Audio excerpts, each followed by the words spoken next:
Hablemos un poquito de la agricultura, de la alimentación de los aborígenes, en concreto aborígenes palmeros. Y hay que decir sobre eso lo siguiente: las crónicas que se escribieron poco después de la conquista, curiosamente hablaban de que los aborígenes palmeros, a diferencia de otras islas, no conocían la agricultura, siendo su principal alimentación las carnes y que les daban los animales que ellos cuidaban, las cabras, que llamaban teguevite, los cerdos negros que llamaban atinavina, y las ovejas de pelo liso, sin lana, que también eran parte de su cabaña ganadera. Hay que decir que sus manadas de ganados iban todos juntos, no iban separados cerdos, ovejas y cabras, iban todos juntos y hacían una transhumancia de costa a cumbre, buscando siempre los mejores pastos. En el invierno las costas, y en el verano, cuando se iban terminando los pastos de la zona costera, subían hacia las partes más altas de la isla buscando pastos frescos. Se decía que los palmeros, como repito, que no conocían la agricultura, eso decían en la época de la conquista. Sin embargo, los descubrimientos en excavaciones hechas en diferentes puntos de la isla, y me refiero fundamentalmente a las realizadas en la Cova del Tendal en Punta Llana, han demostrado que sí, que conocían cereales, que cultivaban, aparte de la recogida de otros tipos de frutos, con los cuales seguramente hacían el famoso el gofio, que es tradicional, que nos llega a nosotros legados del mundo aborigen. Para hacer el gofio no solamente usaban cereales, un tipo de cebada y demás, sino usaban también los frutos del amagante, que se tostaban y se molturaban, y también las raíces de los helechos. En épocas posteriormente aquí de hambres y de falta de alimentos, después de la guerra civil y demás, se volvió a la búsqueda de las rizomas, de las raíces de los helechos, para hacer las famosas tortas de helecho, que eran morenas. A mi abuela me hablaba de eso precisamente. Por tanto, los restos arqueológicos han demostrado que sí conocieron la agricultura en la isla de La Palma. ¿Qué pasó para que se dijera que en el momento de la conquista no conocían la agricultura? Pues algunos han establecido que posiblemente ocurrió que hubo una catástrofe de algún tipo, la pérdida de semillas, no se sabe muy bien por qué, que no nos permitió continuar con la agricultura, se supone. En otras ocasiones también se ha planteado que a lo mejor hubo una especie de evaluación del esfuerzo que había que hacer para cultivar en relación con los productos que ellos recogían, y pensaron que era más sencillo vivir de la recolección y de la ganadería. Pero sí, aquí hubo agricultura, por tanto hubo alimentación a partir de esos cereales, de esos frutos del amagante, todo ello se mezclaba para hacer el gofio, alimento base del mundo aborigen.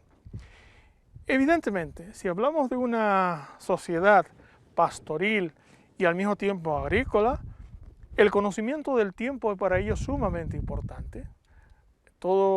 Sabéis que el auge del estudio de los calendarios tuvo su, digamos, punto de partida o acentuamiento a través de la cultura del Neolítico, cuando las poblaciones, en vez de ser transhumantes, se convirtieron en poblaciones reunidas en poblados.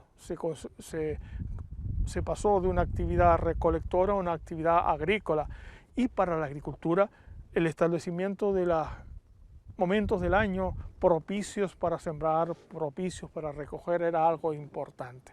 Lo era en Canarias, en diferentes culturas. Había necesidad de tener claro cuándo había que morir los animales para que se preñaran, las cabras, cosa que sigue siendo común entre nosotros. Aquí yo viví en una familia que, como todas, es una familia del campo, y se tenía en cuenta el momento que había que poner las cabras para concebir, para que cuando parieran fuera en la época del invierno, que había pastos frescos. Por tanto, es importante establecer los calendarios. Estamos en un enclave que se llama El Calvario, en Garafía, que algunos han querido ver en él un enclave sagrado, que tiene que ver con orientaciones astronómicas y a su vez asociada al roque que tenemos ahí en Bujarén, a nuestras espaldas, que debe ser una referencia astronómica, de orientación, posiblemente astral también. Yo he tenido la oportunidad de comprobar cosas en estructuras que hay en la isla piramidales, que a diferencia de lo que plantean en las hipótesis más oficialistas, yo no creo que nada tengan que ver con la famosa enclave del Lomo de las Lajitas en el Roque de los Muchachos, donde tenemos unas 20 agrupaciones de cascotes, a veces con piedras puestas en el perímetro, grabadas, y que todo eso que está reunido en un solo punto es a lo que se refiere, no participo de esa idea, es lo que se refiere a Abreu Galindo cuando hablaba que los antiguos palmeros tenían en cada territorio en que estaba dividida la isla una estructura en forma de pirámide de piedra seca tan alta como esta se pudiera mantener, en torno a la cual hacían sus fiestas, cantaban sus endechas, luchas ceremoniales, en fin, hacían sus fiestas de holgar, como decían. No creo que Abreu Galindo se refiera a aquello arriba, porque él hablaba de que había una en cada distrito, territorio de la isla, y aquí solo las tenemos concentradas en un punto. Evidentemente, la zona del Roque de los Muchachos, todo Roque de los Muchachos y su entorno, seguramente era sagrada, de ahí posiblemente que el nombre de origen de Roque de los Muchachos no tenga nada que ver con que aquellas piedras que son en el punto más alto de la isla puedan verse desde la lejanía como una agrupación de muchachos. Posiblemente sí tenga mucho que ver con el uso de aquella zona más alta de la isla como zona ceremonial para las ceremonias de tránsito que hay entre la niñez y la juventud o la adultez. En muchas culturas antiguas ese momento de que dejas de ser niño y te conviertes en un ser adulto, hombre y mujer, se establecían mediante ceremonias. Posiblemente era el lugar más alto de la isla, el lugar de las ceremonias donde los muchachos se convertían en hombres, mujeres y de ahí que, mujeres y chicos, de ahí que aquel lugar fuera señalado por muchas construcciones para eso, como lugar especial, lugar de culto especial. Aquel el entorno de los observatorios astrofísicos está lleno también de grabados rupestres. Y ahora voy a señalar algo que no había sido constatado por nadie, salvo en este caso por mí, y es que si unes los puntos más extremos, este y oeste de la isla de La Palma, y trazas un eje, y unes el punto más al norte con el punto más al sur, y trazas otro eje, hay un punto donde ambos ejes se cruzan. Y ahí viene lo curioso.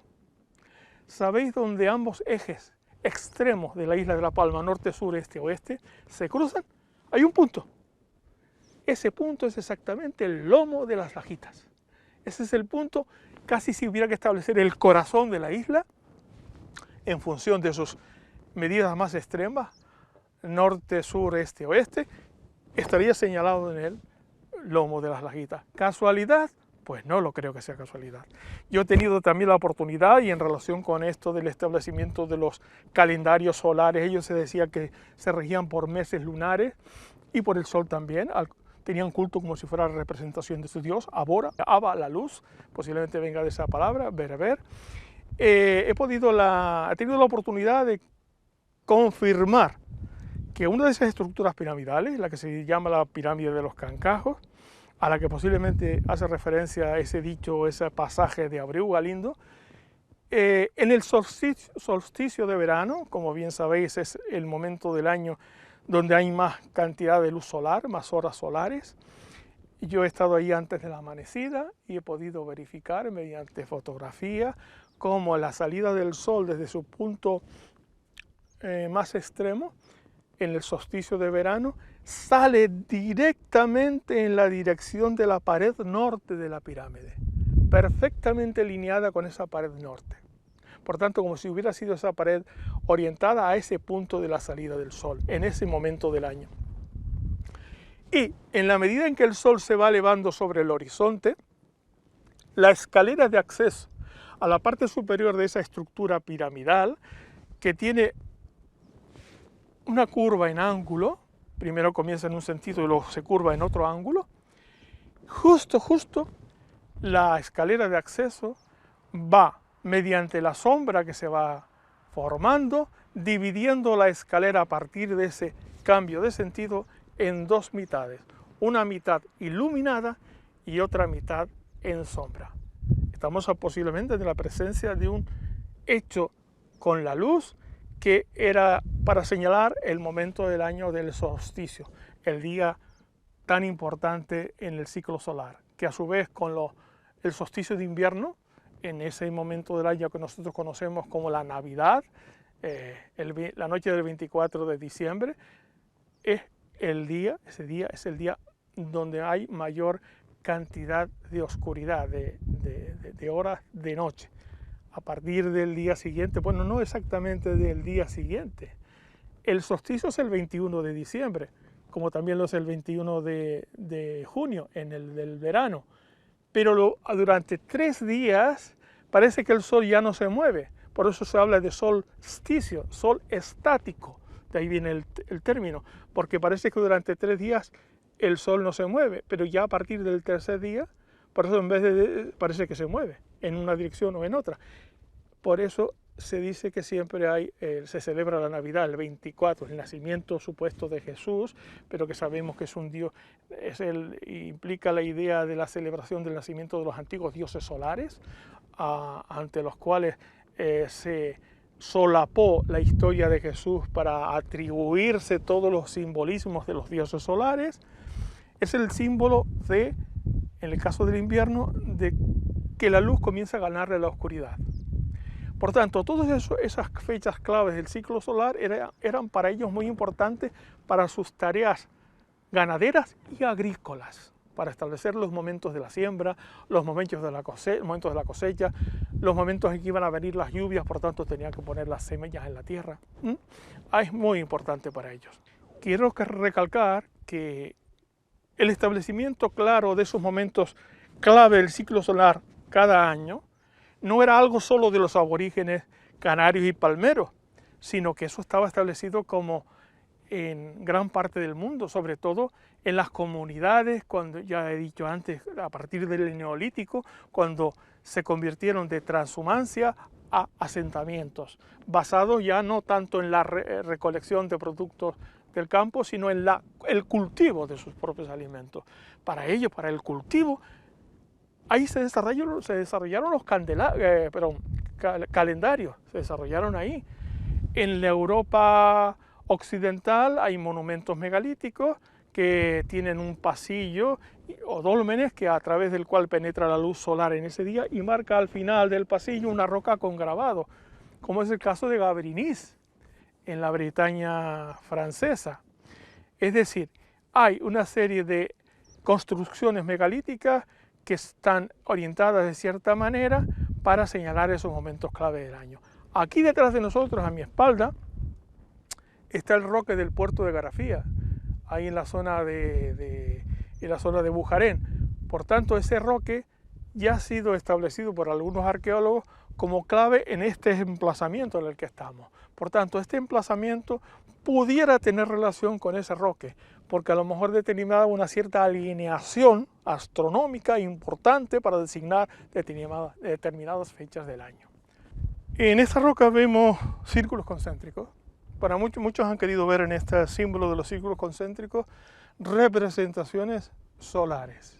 La alimentación, pues sin alimentación no hay vida, por tanto era importante. Ahora bien, se decía que los palmeros tenían por costumbre o como una costumbre esporádica que ellos tenían calculado el número de habitantes que podía sostener las condiciones naturales de la isla y que cuando ese número de habitantes excedía lo que consideraban posible alimentar con el medio en el que vivían, cuando ese número aumentaba, se producía el infanticidio. Es decir, mataban a las personas, a los niños, cuando excedían el número de habitantes que la isla podía sostener. Y decían también que en ese infanticidio ni siquiera respetaban las posibles llegadas de otros visitantes de fuera. ¿Por qué se establece una costumbre tan dramática en un territorio como esta isla? Posiblemente porque vivieron crisis de escasez cuando aumentó demasiado la población y además pudo haber sequías que agudizaron esa falta de alimentos y ellos vieron que tenían la necesidad de controlar la población. Yo no sé si los aborígenes tenían sistemas naturales para no concebir o controlar la población, pero lo cierto es que hay referencias históricas que el infanticidio tenía por objetivo eso, no era un infanticidio ritual como pudo haber sido en otras culturas americanas, que se hacían peticiones a los dioses para eso. Aquí se también cuentan las crónicas, en ciertos momentos, con las crisis de falta de agua, de falta de lluvia que las islas por su situación geográfica suelen tener, pues pedían al dios, a sus dioses, la venida de las lluvias. Y para eso dice que reunían en ciertos lugares altos y planos sus ganados, separaban las crías de los padres y de las madres, y entonces la algarabía que se producía por esa separación, más sus propios gritos y peticiones, en esos lugares que llamaban baladeros, de balar, y seguramente deformando esa palabra se denominan hoy bailaderos, eran los lugares de petición de lluvia para su agricultura, para sus propios ganados, para su economía, para su supervivencia.